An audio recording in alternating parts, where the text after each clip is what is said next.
But hopefully this is the last that we'll see of Crunchyroll tampering with anything, especially after this whole Don Machi thing, which is probably the weirdest thing to ever happen. Who are you? I'm you, but with a bigger chest. Well, what the hell are you doing here? How did you get here? Well, it's very simple. You see, I came from the future to come back so that way I could learn a little bit more about why I became a YouTuber. Because I see a lot of very volcanic takes out here, and I really want to know a little bit more. Well, that's fine and everything, but what's the volcanic take that you got today? Hey everyone, JoJo Wi-Fi here and welcome back to another video. Today, as the title suggests, official spokesmen from credible sources such as Eurogamer, who had exclusive early access to release of Devil May Cry 5, are stating that Special Edition will no longer be making its way to PC in any capacity. I mean, this sounds a little bit normal, so maybe I just don't see what you're talking about? No, just hang in there. I think you'll see here soon enough. No Virgil DLC, no ray tracing, nothing. We were originally under the impression that PC was going to be sort of left out, and now it's looking like PC is getting absolutely nothing. And to be frank, this is 100%, in my opinion, due to the modding community. Wait, what did this dude just say? Something about the modding community? Yeah, see, I told you to just hang in there. We would get to the bad takes eventually. But what it is in essence, I mean, you're a smart person as I would probably like to remember, but what happens is that Devil May Cry 5 was brought out on the last generation of consoles, and because the next generation has new features like ray tracing, they're going to be the only ones that get those. But they're also timed exclusive updates. Even though they had us waiting, modding in general is against the policy for most games, and this is no exception. I may not be from the same time era as you, and I don't think that this game is anywhere close to coming out, at least when I'm making this.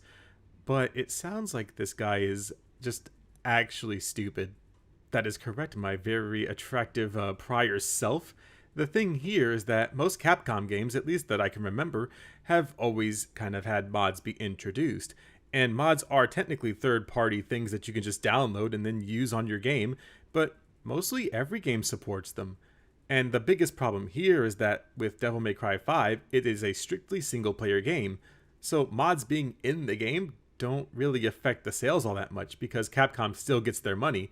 But of course we're dealing with a very low IQ individual. It does affect sales and lessens the impact of Special Edition. Now, I think what you're trying to get at is that you're trying to call people out for being pirates, which sure you could probably make the argument, but pirates usually buy the games that they pirate afterwards, because there's not really anything like demos that you can download and try, and some of them are blocked behind paywalls. So if that's what you're meaning, then maybe you would have a little bit better of an argument. But modding is where you can make the game play however you want it to play. And being on PC, the most open platform, that is just something that you are given. While many of us are still going to buy it, there are plenty of people who did not and are not going to buy Special Edition solely because they have the mods. Then explain to me why Skyrim, a game that has been released for a multitude of years, still gets numbers pulled in on the other platforms. Even for Skyrim Special Edition, it's still at the very least sold at least 100,000. And that's just on Steam alone. So wherever you're getting these numbers from, I don't know, but people will always try to buy the better version and then mod the shit out of it. So it's not a lost sale. You're just fucking stupid. To me, it feels like Capcom's going, oh, you guys got this? Modders got this? Huh? Then don't come crying now that the real deal's here. This kind of seems like some weird whataboutisms. Is he sure that that's the case, or is he making assumptions about a company that has historically always been stingy with their IPs? To paraphrase, they summed it up to be, it's just not worth it. That's the way they're kind of pitching it to people as far as why they're not going to do it. And let's be honest. From a financial standpoint, it is still totally worth it to port over to the PC. And I'm not saying that they won't do this later. Maybe after consoles have it for a while, they'll change their mind. But my take on it for now is that they're just being petty. But who's truly to fault here? Were the modders and people behind them just too cocky? It feels like they shot themselves in the foot with this one. Shot themselves in the foot? Do you mean that they actually bought a product and then made it to their liking? I don't think Capcom cares about that, otherwise they wouldn't keep releasing Resident Evil games on the PC, simply because we made Mr. X wear a thong. Let me know what you guys think in the comments down below. But regardless, the article goes on to say this. Capcom has no plans to release Devil May Cry 5 Special Edition on PC. The upcoming Special Edition for Devil May Cry 5 was unveiled on last night's PlayStation 5 event, but while PlayStation 5 and owners of the Xbox Series X alike will be able to enjoy the new edition in all its glory, including the introduction of the legendary Dark Knight mode, which causes enemies to spawn in hordes, turbo mode, yada yada yada, PC players are most likely entirely out of luck. It goes on to say, while playing Virgil will be made available as a paid DLC on other platforms, they won't be able to get Special Edition, they're not going to get the ray tracing, they're not going to get 3D audio, they're not even going to be able to run it at 120 frames per second. I don't know if you know this, but you can run virtually any game on the PC at a higher frame rate. So 120 frames per second, sure, we won't be able to run it at that because we're going to be running it at 144 frames per second or 300 frames per second. So that's kind of just, thrown out there. Also, modders will pick it up. That's what they've done traditionally for other games or other series, like the Skyrim ones, for example. They'll make any mod that they want. Big titty anime mods. They'll make Thomas the Tank Engine mods. It really is just the world is your oyster type of situation. So I don't see them not doing that. I think modders will pretty much pick up the slack where Capcom just refuses to. And it's more on them than it is on the modders. Now, other me, if you don't mind me asking, why would he think that it would be the modders that have made this an entire thing, when clearly this is something that the community itself really wants? And as we've seen, review bombing is kind of the way that gamers get to, express themselves. They get to tell people that they don't like the things that are being said, and they don't like the things that are being done by company. And when there's no other outlet, then they choose that as the way to go. Well, to answer that, technically, is that review bombing happens when there is no other way to voice your opinion or concern. So when Capcom does this, where they won't release the special edition, but only to the consoles, then it gives all of these players the right to go ahead and protest in their own little way. Now, in the same vein, however, I think that review bombing should only be limited to something that is very specific, that it would need this much of an outcry.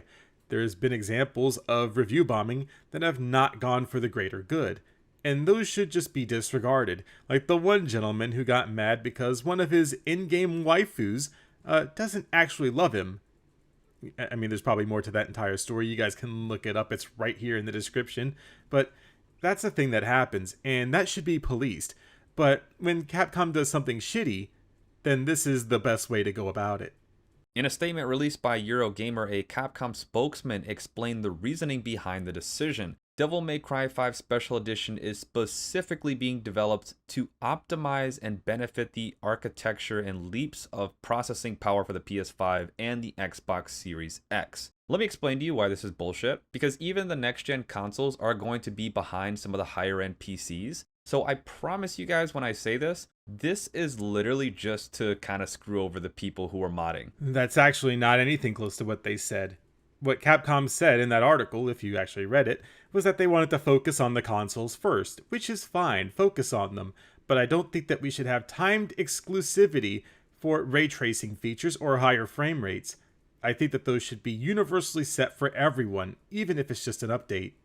And I can't say I blame them. It goes on to say that PC-owning fans of Devil May Cry 5 are feeling understandably put out, especially since the new improved tech boasted by next-gen consoles largely allow for some high-end performance that PCs are already capable of. So yeah, basically, it's just paraphrasing what I said, or I'm paraphrasing what they said. It doesn't matter. Except when it does.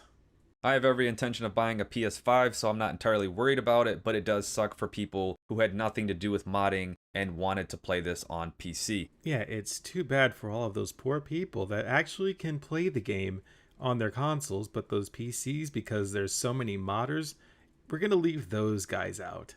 That's actually some of the most ass-backwards thinking I think I've ever seen before. I can see why you'd be understandably frustrated by this. It's a gift and it's a curse. Let me know what you guys think in the comments below. Is this fair? But fair or not, that's going to wrap it up for today's video. I hope you guys all enjoyed. If you do, a like would be super appreciated. And to stay up to date on all Devil May Cry related news and topics, be sure to subscribe to the channel. Yes, that's right. Subscribe to my channel.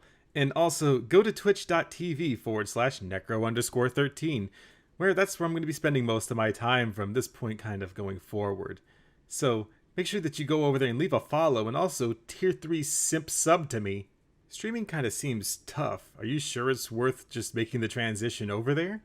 Dude, it's amazing. I love Twitch streaming. It's like fucking cool. But enough of this self-owning and talking to myself, because it's going to look very strange to all of my neighbors. So I'm just going to say thanks to all the patrons. And don't worry past me. We're going to try to do something in the near future, I promise. But back to the awful hell that is 2020. Oh, don't worry. You're going to have fun when that gets here. Well, that doesn't fucking sound good. What the hell's going to happen in 2020 then?